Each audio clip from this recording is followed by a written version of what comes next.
from the Multifamily Studios in Scottsdale, Arizona,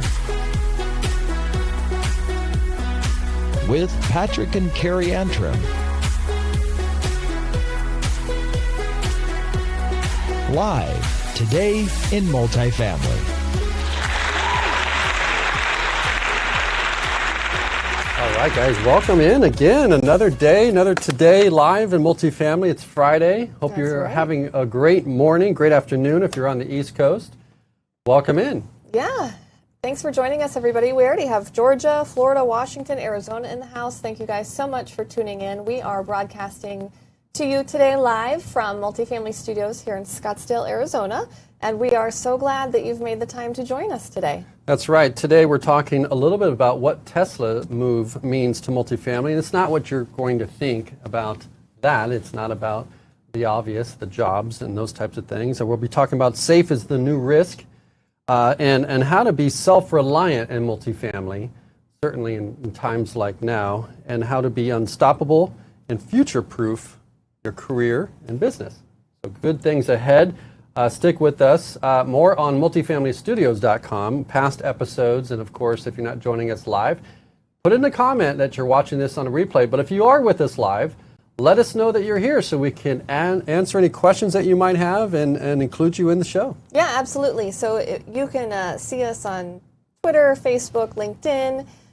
Feel free to we'll take comments from all of those places. Also, live.multifamilystudios.com. We'll take your comments there, and we'll try to get to as many of them as we can. So if you have questions while we are broadcasting, feel free to chat them in there. That's right. And this show is sponsored by Event Lab Studios, your turnkey production studio for successful events, corporate meetings, conferences, and award shows. So go to eventlabstudios.com to learn more. That's eventlabstudios.com to learn more. All right. Well, if you don't know who we are, my name is Carrie Antrim, and I'm joined here with my co-host and my husband, Patrick Antrim. And we are so glad to have you here today. Yeah, this is something we do every week, and it's been fun. Sure has. Learned a lot. We've had amazing guests. We have. Yeah. I mean, the whole event business is changing, and we're doing 52 events a year now. Pretty much every Friday morning. Yeah, and so exciting stuff. We'll be talking a little bit about that and some of the predictions that we may have as well coming up later on the show. So, all right. So, what are we talking about here today? We opened up with Tesla. We're going to talk about Tesla today, I think, and what that means for multifamily. Yeah. Which is going to be interesting. So, Tesla has now topped Toyota as the largest automaker by market value. Yeah, and here's the thing. I think even back in like 2012, 2015, the auto industry was spending or selling like 15 million. Like it had a good year. They're selling 15 million cars. That sounds like all the dealers, all of them together. Yeah. And I think they spent like $45 billion trying to sell 15 million cars. Yeah. This is old data. Right. I'm not sure what the new data is. I know that data is back then, but the reality is a lot of money. Like go a day without seeing a car ad. Go a day without seeing or listening to a radio ad about a car. Right. Or the gorilla. Yeah, on the roof. Gorilla. You love the gorilla. Yep. Well, that's because we got little kids. I know, the little kids love the gorilla. I'm not going in there, but they've done all these things. You've seen the apartment industry do things a little bit like that, from balloons back in the day to get attention. And the auto industry spent $45 billion in 1 year to sell 15 million cars. I think that's about $3,000 a car, if I'm doing my math right. And that's a substantial acquisition cost to make a sale. Mm-hmm. And we're going to talk a little bit about how that all has been disrupted today. Mm-hmm. So, the legacy automakers, Audi, Volkswagen, Jaguar, Mercedes. I'm not a car person, so I am having to read those to even know. They're racing to catch up with Tesla when it comes to the electric vehicle market. Yeah, and, when you think about what I was saying about 15 million cars, Tesla being really a small number of those numbers. I mean, I think maybe 100,000 cars total with all their lines compared. So it's a small fraction, but the reality is they're one of the largest automakers by market value. Now, I know that's off stock price, and you can compare earnings to the stock price, and even some analysts would say that it's overvalued and all those things. But certainly the red hot market of EV vehicles, right. Saving the environment. If you've been in a Tesla, I know Yes. some people that have them. Yeah. Number one, they're not what I used to think electric cars were. Would like how they're going to be fast, or they're going to be really cool and all that kind of stuff. And they've done a good job with marketing that stuff. But when it comes to these legacy automakers, you're talking about brands that we've come to know, brands that we've come to grow up with. We've seen James Bond movies feature some of these brands that we've come to know, and they're now years behind Tesla. And I think of like, In-N-Out Hamburger having a values-driven business, right. knowing like we are not going to expand because quality is important to us, freshness is important to us, service is important to us. So saying no to something is as important as saying yes to something. Yeah. And we're going to dive deeper into why Tesla is disrupting and how they've done that. So pretty cool. Well, and I always thought it was interesting that Elon Musk didn't he give away the patents to the car? Like right. He just so here's the them thing. Available? You would think, well, even Amazon, some companies have, Netflix. Okay. They had the mail order. Yes, Right? I remember that. Remember Yeah, that? So you get the people were DVDs in still the mail. going to the stores, and they would mail DVDs to homes. Yeah. They literally had a plan for the future before there was actually the customers were ready to receive it. Right. And what that means is they put themselves out of business technically. Yeah. They invested in on-demand, the streaming, before the customers were even ready for it, and technically would put their mail order business out of business if you think about it. Yeah. Right? So you look at Tesla and being courageous enough to say, listen, this isn't about monopoly. This isn't about grabbing everything. This is about building a category and having an entrepreneur that has a vision for the world, for a healthy planet, Right. for a cool product, Right. for really focused on the customer. Yeah. And so what's exciting about this is what you're talking about is his patents. He needed the category of electric vehicles, to succeed in order for Tesla to succeed, even if he's not number one. Right. Right. So what does he do? He gives it away, and although there's these automakers are far behind his vision. Yeah. Well, that's really interesting. I think that we have something to look at, right? Yeah, and I have a clip here I want to look at, and we're talking about Elon Musk and how he's reshaped the auto industry, but the reality is, that all of that vision has not come without resistance, and that's what I really want to anchor in today. That the way the multifamily industry unfolds, there are things happening underground right now, and we're hearing about some of those conversations, and some of these things are being resisted. And I want to let you just kind of consume today's show, just think a little differently about how things work for the environment that you're building a business in, or the environment that you're working in. And at the end of the day, prepare you to test assumptions. Be part of where things are going instead of being attached to a brand that is trying to catch up now. Right. Even the legacy brands. Because we can get romantic about companies. Sure. And the reality is, we've seen time and time again awesome brands that have spent billions of dollars, millions of dollars on protecting that brand get left behind. And the reality is, the customer is going to win.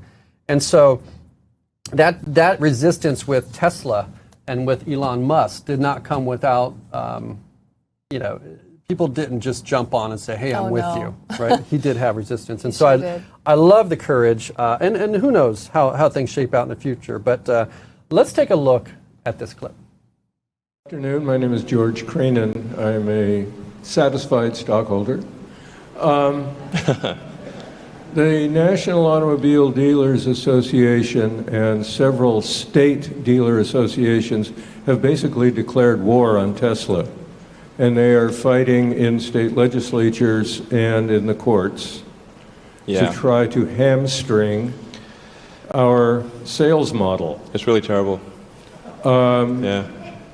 Your projections that you showed us earlier for the growth of galleries and showrooms and service centers, are those projections tempered by the opposition from NADA and the like, or? Right. Well, it is a, the Auto Dealer Association is definitely creating some problems for us, making it harder to get things done. I mean, the fundamental problem is the Auto Dealers Association, the auto dealers keep saying, oh, we should grant them a franchise, but then I ask, okay, can you give me some examples of companies that have granted a franchise, like startup companies, where that's turned out to be successful? It's like, didn't work for Fisker, didn't work for Coda. Well, let's see, I mean, in the last 90 years, when did it work? And there's no good examples. And so I feel like we have to do this directly. And also, our philosophy with respect to service is not to make a profit on service. I think that it's terrible to make a profit on service.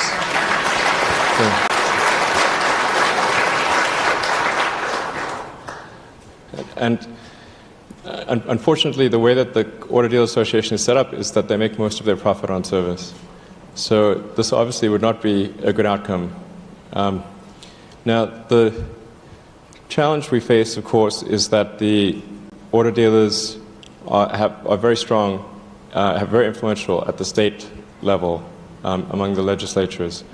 And I should point out very often this is not it's not like some small mom and pop operation. It's the giant auto dealers that are the big national auto dealers that are the biggest challenge here. Sometimes people think, oh, we're fighting some set of small auto dealers in the state. No, we're fighting the giant ones that have the big money to spend, not the little ones. So,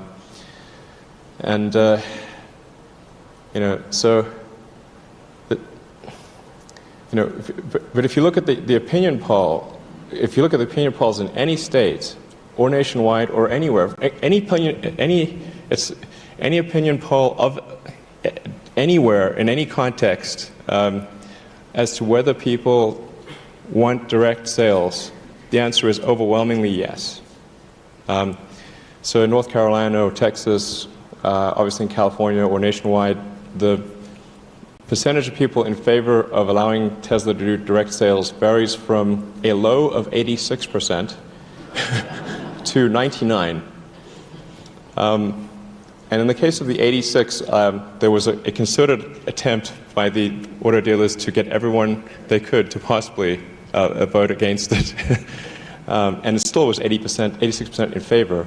So clearly, if democracy was working properly and the legislators were implementing the will of the people, something else would be happening. And there would not be legislation trying to artificially restrict direct sales. Right now the Auto Dealers Association they're crowing about the fact that they were able to defeat us in Texas, and that they're making so much progress in North Carolina and stopping us in Virginia. And it's like, I think it's outrageous that they would crow about a perversion of democracy. That's just wrong. So, I think they're making a big mistake. Yeah, and I think what's actually going to happen is, I think customers are going to lead a revolt on this front, because, I mean, if I was in a customer's position, I'd be like, and some organization was so happy about being able to spend lots of money and pervert democracy in a bad direction, I would fight really hard to sell that company's product. And I think that is what's going to happen.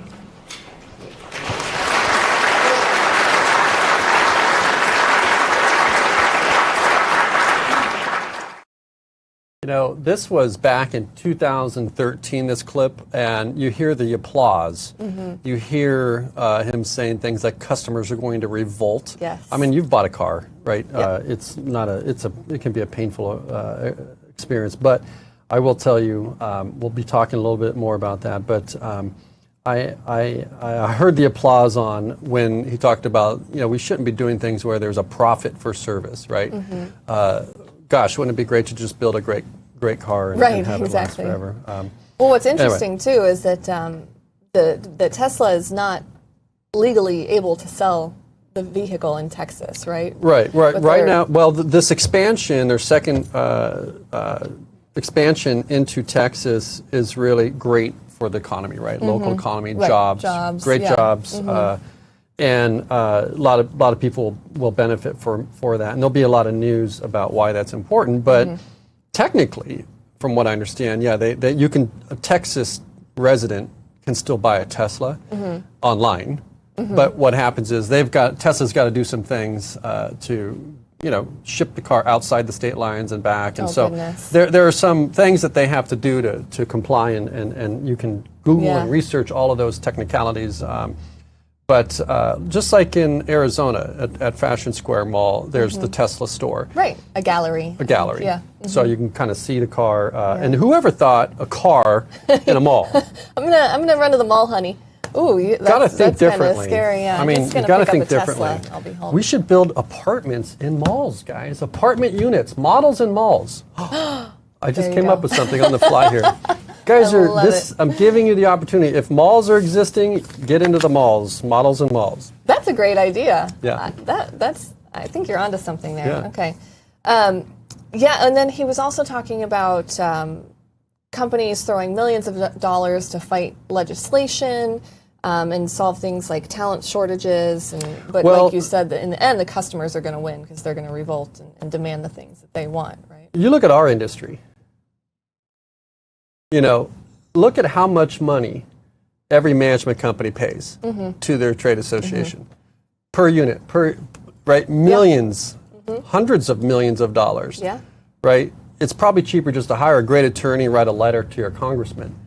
Yeah. Right. So you got to start looking at what's working. He asked the question in that video, like, show me a case story where that actually proved successful, the franchise model. He's talking about, to deploy Tesla to the marketplace, go through the franchise model, which, cities, in terms of cities and how they operate, you've got hotel tax, right? And guess what? Look at what happened with COVID. Right. That's a huge issue, right? Right. Then you have auto dealers, okay? And the apartment industry, aside from like places like Arizona and stuff, there really isn't. That's why car dealers are great for cities, is that the retail sales tax. And so there's a lot of people that have some stuff at stake here. But I think what Elon was kind of referring to is that it didn't work. They tried it with Fisker. It didn't work. Right. Who loses? The customer loses. Right. And so that's what I love about him, is that he's truly focused on what's truly best for the customer. Yeah. And obviously he's got a lot at stake in that. But the reality is, he's also given away patents for the better of the whole industry. Yeah. But there are some legacy thinkers that keep things in place. And you look at the amount of money we've spent as an industry to try and solve the talent problem. Millions of dollars have been raised. Has your talent problem gone away? Right. Are you still seeing rent control on legislation in your cities? Are you still seeing that you're not getting rent relief for residents? Are you not getting the forbearance? These things. So the reality is, he's talking about that. When you look at how he did all this, he didn't do that through the National Association of Auto Dealers. Right. He did that through getting the customers to revolt and go, why are we putting up with this? Yeah. Why are we still doing this? So that's what the challenge is. And then to your point, I will say, you want to be more self-reliant. I've been running real estate for 20 years. Still run real estate. 280 properties across many states. And what I know about management, what I know about investors is someone's always going to own the real estate. right? And so when you think about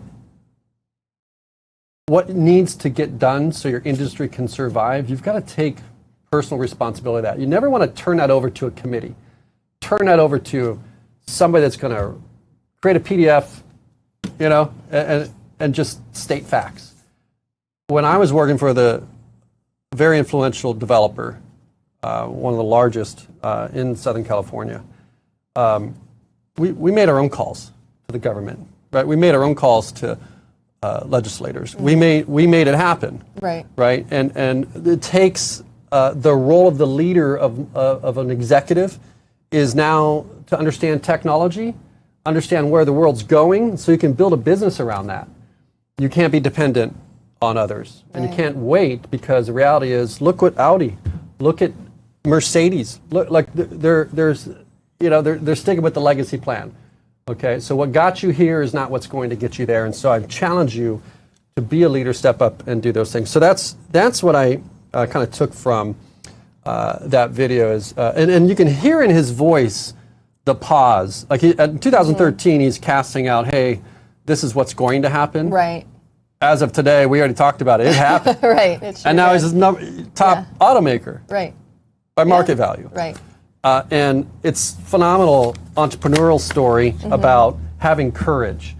Well, and he had always the courage putting to the have customer right. the long-term end game.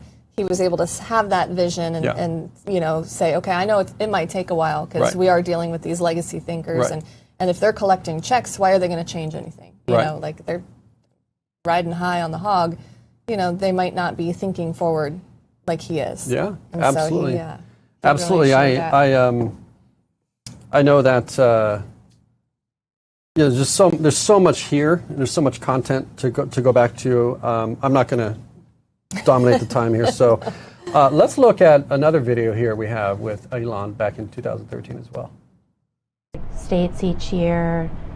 What can you do to go up against that very formidable opponent of franchise auto dealers? Well, I do think that is a tough battle we face. And I'm not sure I don't think we necessarily have all the answers.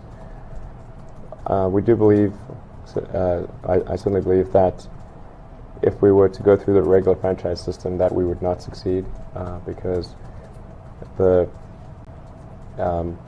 it takes a lot more effort to sell an electric car than a gasoline car. So if you're a car salesperson and you could just sell the same old thing you sold before, or you can say, well, here's this electric car, it costs more, it's different, and you've got to spend twice as much effort selling, you're not going to do that. It doesn't make much sense, as you know, there's very little motivation to do that. And then an electric car also has very little servicing revenue, so it takes much less. There's much less service revenue to be obtained for the dealer, and most dealers make most of their revenue from servicing. So it's harder to sell, and then they make less money on service. So for sure, we would be the last thing that they would sell, and so we would not succeed. That's why we've not used the regular franchise system. So we've gone direct, but then they're fighting us going direct, and I think more because they're concerned about other car companies going direct than Tesla specifically, because Tesla's sales are very small compared to the national sales. I mean, I think there's something like 12 to 15 million new cars sold every year, and we do 20,000. So obviously that's not making much of a dent, but they're worried about creating a precedent for direct sales. And then in terms of how we're actually going to fight them, I guess we're mostly trying to rally the people within the states who believe that there should be the freedom to sell things directly, and we do get a lot of popular support. So whenever there's a survey done in, say, North Carolina or Texas, the lowest percentage we've ever seen for supporting direct sales is 86%. It varies from 86% in favor of direct sales to 99%. And these are not polls that Tesla commissioned. These are polls done by various newspapers. When do you think you might? All right. Wow. That was interesting. More stuff there. Yeah. So we are definitely living through a technological revolution, I think. Thought it was really interesting how he said, here, let me give you this product. It's totally different. It's going to be harder to sell. You're going to earn less money on service because it's good. Go sell it. Right. What do you think about that? You know? Yeah, at the car dealer. Yeah. So let's just define this. All businesses have three customers. They have the owners, the investors, right? You're the people that have took the risk, right? You have the people that buy the product, and then you have the employees, right? And so whenever there's a misalignment on the focus, like imagine if you had, if you gave away free rent all the time, you would make the investor customer very unhappy. Right. Your renters would be happy. Unhappy, okay? If you only try to serve your investor customer and you try to jack up the rents Right. and not provide service or whatever, you would then fail for your resident customer. And as we know, inside out, if you focus on the employee customer and you prepare them for the future, you get them equipped to sell, you get them equipped to do the right things, you engage them, you get them inspired, you incentivize them, you take care of them, then obviously you end up showing up for all customers. And a lot of companies struggle to do that because, especially in times of crisis, you're kind of reacting to like, we've got to serve the investor customer because that's where the paycheck comes from, all those things. But with Elon here, he's really thinking about the customer that actually buys the product. And there's a lot of people in that investment customer factor that stand to lose ground because they didn't think forward. Right. They didn't prepare for the future. They didn't plan their business for this. They didn't invest in the unknown because they're like, let's just hold on to what's known. Let's just stay with what works. And now they're playing catch up. And so I just encourage you to, think about the customer as you do your work. Like, is this efficient for the customer? Like, bring in a money order or whatever you think about, like whatever happens with the customer interaction, think about, is this really like valuable to them? Right. Is it giving them their time back? Is it saving them money? Is it giving them an amenity? Whatever it is. But think about the days that you work, but don't think about your company and your customer or your investors. Think about the customer, because if you can win for them, you will be a valuable company, right? And an employee, right? If you're introducing a new product to the multifamily industry, even though you might have to go through some shakedowns to get integrated with things, if that be with technology or access to certain events or whatever, in order to enter the market, if you can focus on the customer, at the end of the day, what he's creating is a revolt on customers win. Yep. And he's done that, actually. And now you're seeing it as, again, being one of the most valuable markets. So it's really, it talks a little bit more in what he was saying here, in essence, is, I've got a note here. It's really the mindset of the in-place dealers and salespeople. You're talking about it being easier to sell, to rev the engine on the gas vehicle that everybody's familiar with. Right. And then to sell something new. Right. You and I have been, since 2017, we've been talking about the future of events, the disruption of trade shows. I wrote an article back in 2019, the end of the trade show, just because of, you look at the amount of trash and waste and flights and time away from business and the inefficiency of reaching a market and the cost. I said trade shows are dead, right? I didn't know anything about the COVID stuff, right? We've been talking about video. The more complex the product or technology that you have, the more time it takes to educate and transfer that information. You can't do that in a 10-minute trade show meeting, right? No. So you need to do video to help educate and inform and solve the fears and pains that customers might have, and that's the new way to get clients. And we've created an education-based marketing system. And then we talked about, in even 2019, we launched Multifamily Studios, documentaries and bringing, extracting the knowledge of people that are winning and bringing that to you, so you don't even have to go to an event. And so we had to sell that, and we made an invitation only worked for certain brands that believed in that future. That's right. And there were those brands, and we were able to work with them. But now, that's not something we have to sell, right? That's not something we have to sell. And so the reason why is I think it's more of a consumer behavior than like we don't want to take undue risk. People don't want to do that, right? Not. Who wants? It takes courage. You know, it's just the way that we work. And so if you look back at like the automobile, okay, we defined the automobile in that period of revolution as a horseless carriage, right? Because everybody saw at what? Horse and buggies? Right. So the only way to talk about an automobile was to say horseless It's carriage. like the carriage without the horse. Right. Yeah. And same thing with cordless phones. Yeah. We used to say cordless phones. Like nobody thought, like, why would you be able to have a phone and carry it around without a cord? Like that wasn't Do you even say that term to our kids now, and they'd be like, What? Yeah. What is that? About? Why would your phone? Oh, you mean a charger? Yeah. Absolutely. You saw that with the movies. It was just pictures. You just had photos where you go into the labs and process the film. But now, to sell movies, it was motion pictures. Right now, we just call it movies. And so we're living through what Carrie said, this idea of being in a technological revolution. And this guy's been saying it since 2013. We brought people on our stage in 2017, 18, 19 that have been talking to you about how to plan for the future. And you either have a choice to do it or be, chasing. Like Audi and Mercedes and all these companies are chasing that innovator. So I go back to my point about being self-reliant on your own education. You do your own research, right? Do your own, invest in yourself.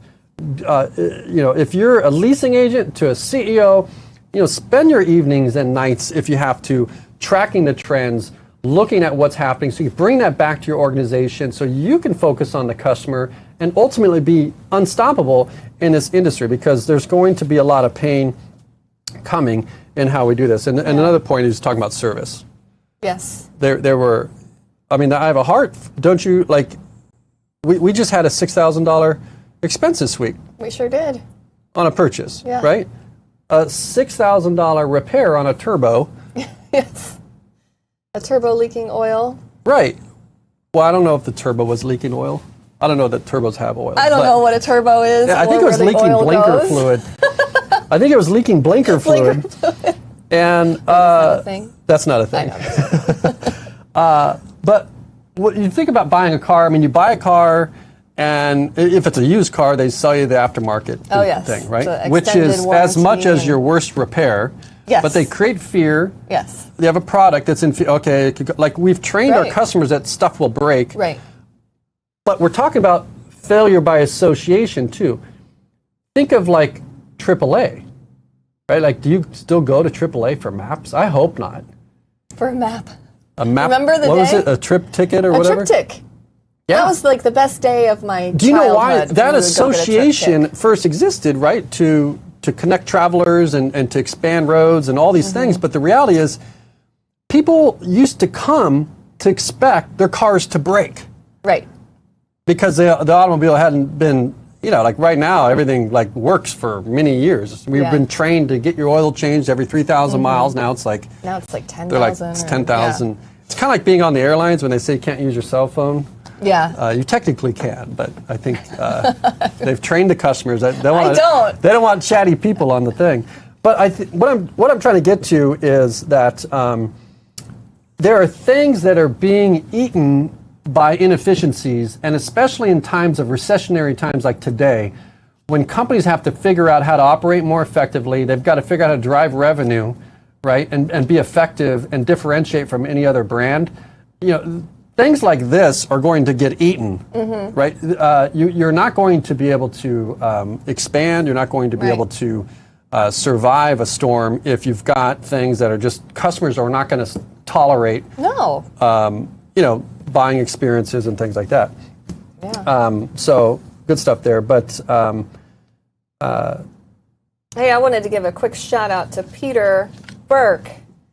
Peter is joining us today. He says, "Hey, Carrie and Patrick, great episode, although not as good as last week. Why do you think he thinks that? That's because Peter was delivering just, what do they call it? Value bombs? Value bombs? Sure. Yeah. He was shifting what we do to invest in our people. Yeah, that was last week. That was awesome. Check it out last week on Multifamily Studios. Thanks for watching, Peter. Great to have you here. So what's happening here is, sometimes people influence industries by what they have at stake, right? And so, like I said before, what got us here is not what's going to get us there. You have to really take a look at the associations that you have. Who are you spending time with? Where are you getting your information? Does it start to look like the same stuff? Like, is there information or are you getting a result? It's one thing to give information, it's the other thing to get you a result.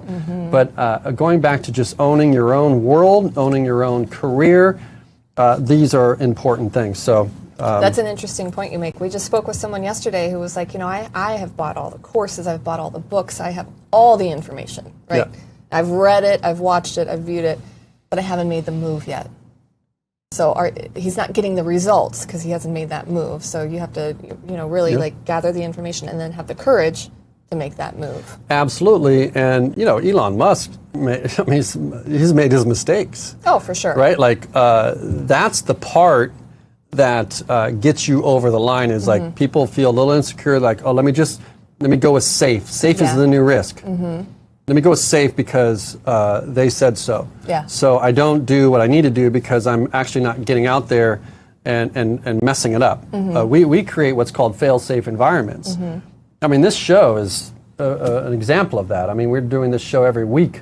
I mean, who would have ever thought that we could produce 52 events a week plus our other events and reshape what events are? I mean, it's like, this is free. We're showing up for you, and hopefully you're taking some information and taking that back to your world, because everything that we're doing, it should level up your life. It should improve your life in some way, either allow you to make a better decision, give you access to somebody that maybe you hadn't met, maybe that's learning about a new tactic or capability.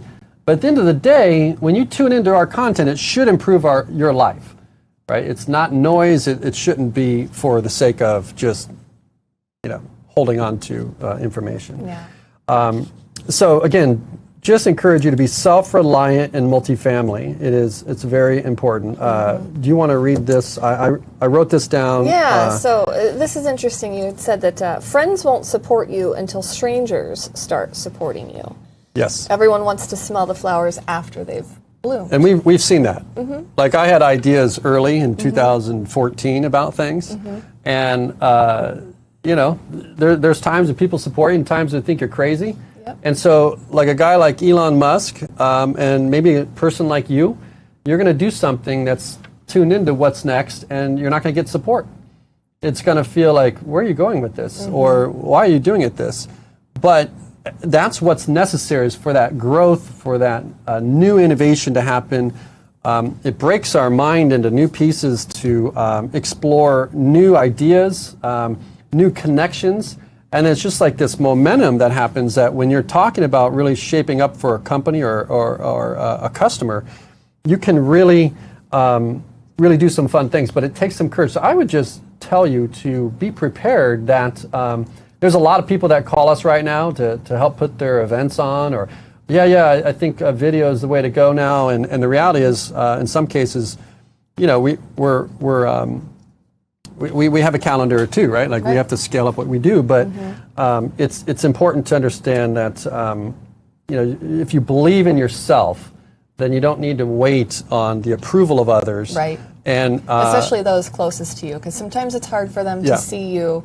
They want to see you succeed, and if you're doing something that could be viewed as risky, or you're taking a chance here, they only want the best for you. Right. Sometimes that doesn't translate, because they are scared for you. Yeah. And you just have to break through that and be like, I get it. Right. I'm doing it. And these are the skill sets that are important today. You have to learn how to have that courage to stand up for what's right and what's best for the customer. Because if you can do that, if you can solve a pain and show an opportunity, like, you're unstoppable. And then you just reset what you're willing to settle for. If you're willing to settle for this amount of salary, well, then that's what you're going to get. If you're no longer willing to tolerate a life less than X, then that's what you will get. So good stuff with that. So I think that there's a few things you can do, right? Like, first of all, you need to focus on your investments. Right. So let's talk tactical now. Okay. So maybe you're watching and you're part of a management company.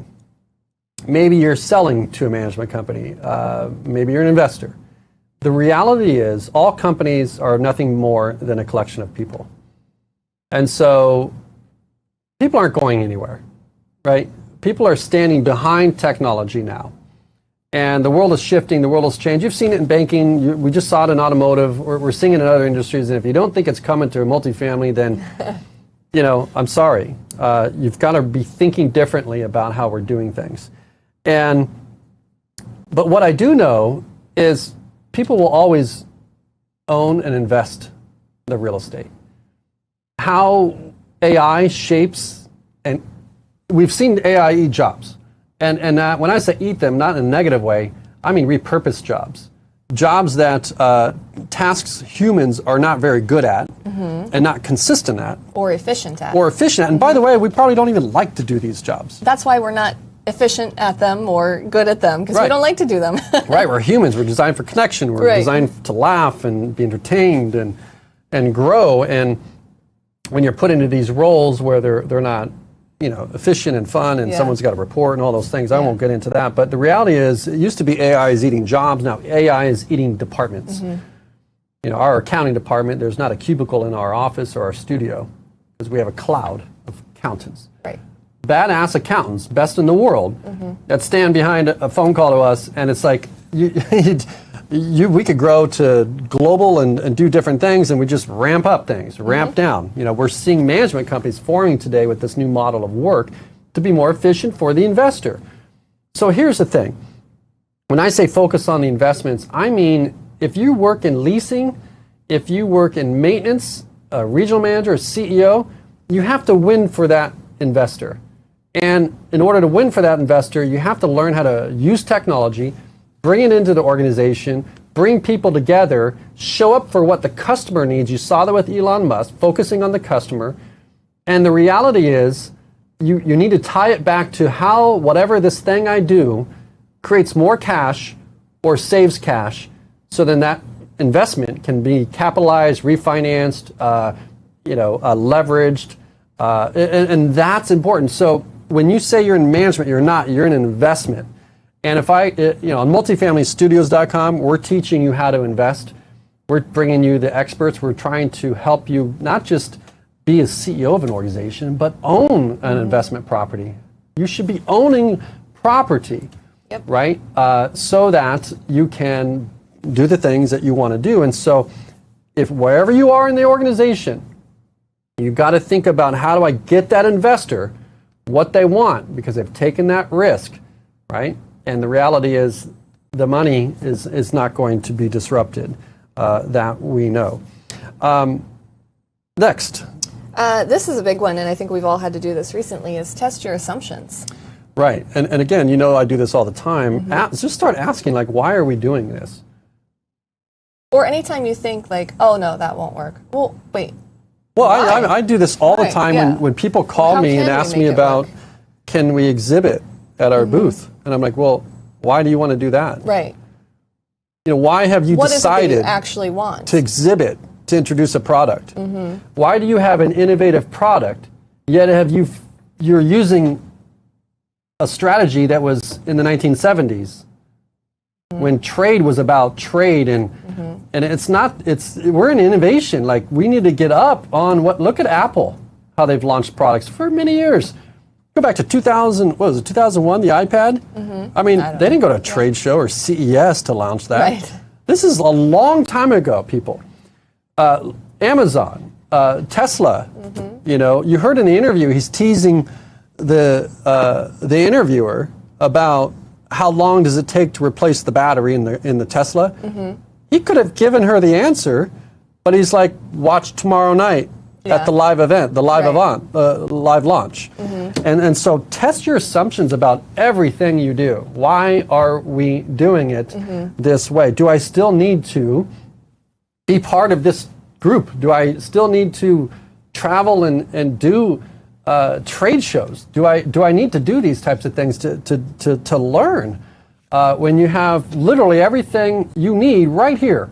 You can Google everything that you want to know about how to build your business and grow your business and get stock advice. You can get everything like there, right? You don't want to be that person that still thinks you want to be a stockbroker to get investment advice, right? So think about where we are and where we're going and test those assumptions. Beyond that, I think you need to make some new friends, okay? Yeah.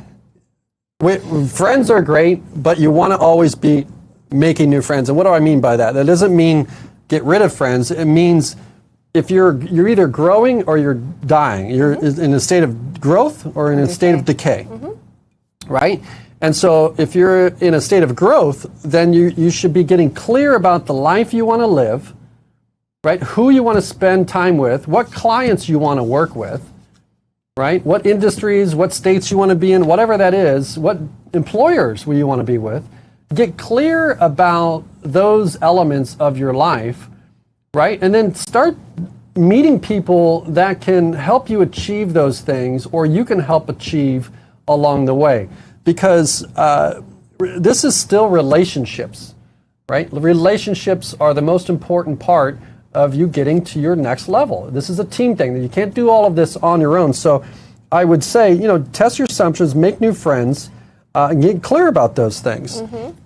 Another thing to do, which we do all the time because of our studio, we get to learn about all kinds of different, from healthcare to actors, all comedians, all kinds of great things. And so you got to get outside your industry, right? And pay attention as you shop and buy things.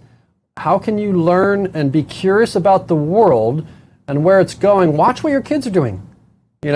Watch what's happening with, we're talking about text messaging.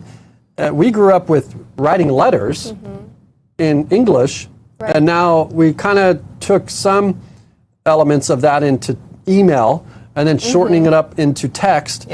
And now our kids who are younger and never going through that, even at that age, are texting unique ways.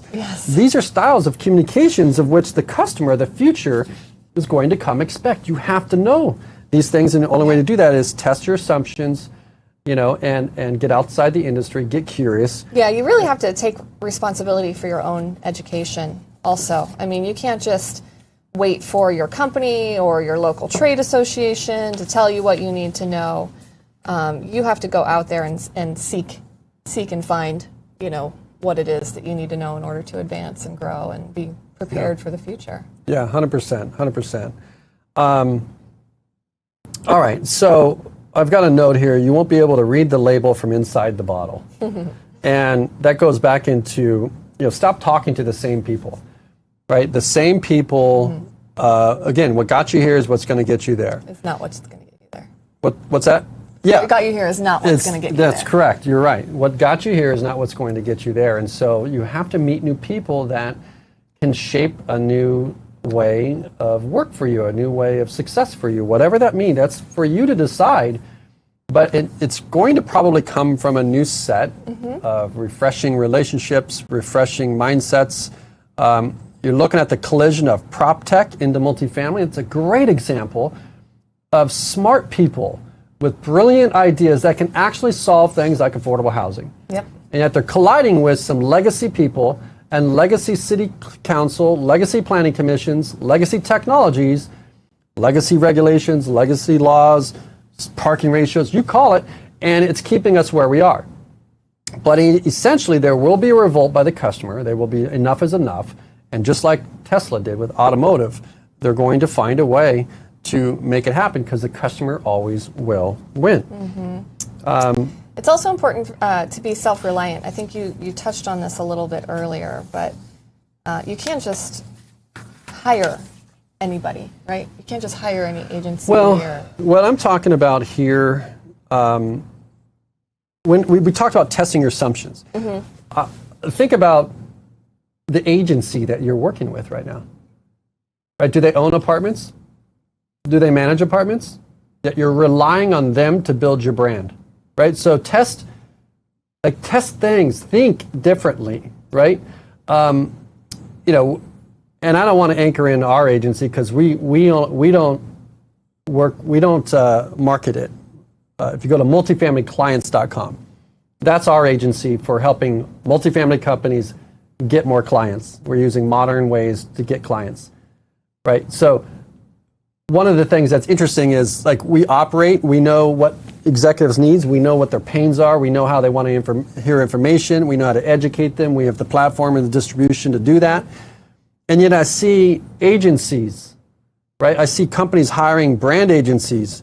It reminds me of back in the internet days when the internet just came along and we used print and just shoved it up into the internet and thought that would be great because you had legacy ad writers and legacy high-profile, beautiful campaigned agency accounts that made you feel good because they made the logo bigger and, the brand looked pretty, but it didn't convert.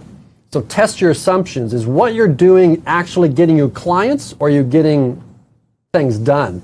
There's a difference between doing things and getting actually things done, the result. Right? So again, going back into, you have the resources, the money's going to things already. It's going to membership organizations, it's going to consultants, it's going to agencies, it's going a lot of places. And so as you're an organization, once you start taking all that stuff back in-house and you say, listen, I'm in control of the result here, I want to convert and I want to align with the right companies to do that. So, again, going back to do they own apartments? If you think about Tesla and Elon Musk, he certainly didn't have a booth well, maybe he did. I don't know. I could be wrong. But that's not how he entered the market. No. He built a great product, told the world how much it would be better for the world, and he stuck with it, and he moved through problem after problem after problem. And now, going back to our quote, which was the flowers. Mm-hmm. The flowers have bloomed for Tesla. Right. Now everybody's Now on all of a board. sudden, now they're chasing. Right. And so he's going to make the yields in that as they move forward. So, all right. So let's see. Things are changing even far faster than you probably expect. So be on the lookout for that. I think that one pulse to check when I say test your assumptions. You may think like, hey, got a job.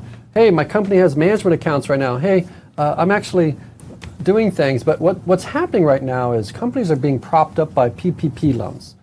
The government is printing money, right? And you have the people that are buying your products, they've prioritized rent payments because living is a good thing in a home. And that's a great thing that you've invested and managed a product that is in need. So a lot of great favorable news there for multifamily, and that's why it's one of the safest asset class for investors. But what you have to understand is you may be on your heels a little bit because a lot of the residents that are paying rent are propped up by even unemployment in some cases, or maybe the place that they're working, they're still employed because of the PPP loan. And so we've got some things coming.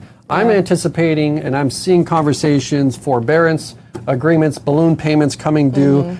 At some point, there's mess here. And you've got to be that leader that can work through those. When you see that mess, look for the pain. When you see the pain, create a solution to solve that, make that pain go away, because we're in a state now where people aren't looking for a bigger and better future. They're not looking for modern retreats and lifestyle, like some people are. But if you're that person that has value, can make the pain go away in a business, that's huge. And that pain may be vacancy. That pain may be, I can't get clients. You know what I mean? So think about that, and when you're thinking about it now, while everything's kind of going like in a sort of propped up way, when it happens, you're ready, you've been curious, you've looked outside the industry, you know what you're doing, and you're one of the most unstoppable people in multifamily. So that's one thing I would make sure to take away on. And then, Carrie, I mentioned this is a call for leaders to take action.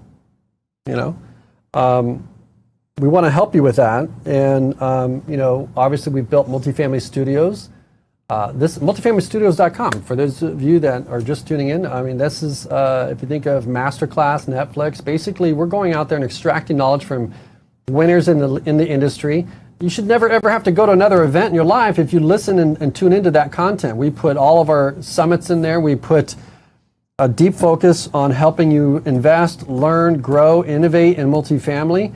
And the reality is you no longer have to count on your company for this training. You no longer have to count on your mentor, because we're going to go out and get your mentors, and we're going to bring that to you. And not only just stuff for you in the business, but also innovative technologies. We have innovation showcases on there. All we kinds have of people that you can't see at a trade show or that aren't on the speaking circuit. Right. Yeah. Well, right now, go fly to Napa and go check out LG's studio. Right. They're like, we went there, we brought it to you. So I think that there's some really important things to talk about. And listen, the ROI on this is no travel, no events. You know, it's a no-brainer. And what we're trying to do is we're trying to stay committed to your success, keep you solving those pains, keep you achieving those opportunities, helping you create value in multifamily, and then along the way, you know, make some great friends, make some connections. And when we're giving, we're learning.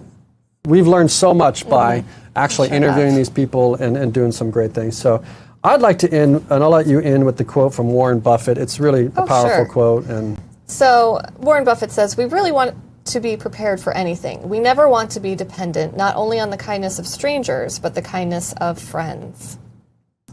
Yep. Never want to be dependent. Very important. Dependent on a PPP loan, right?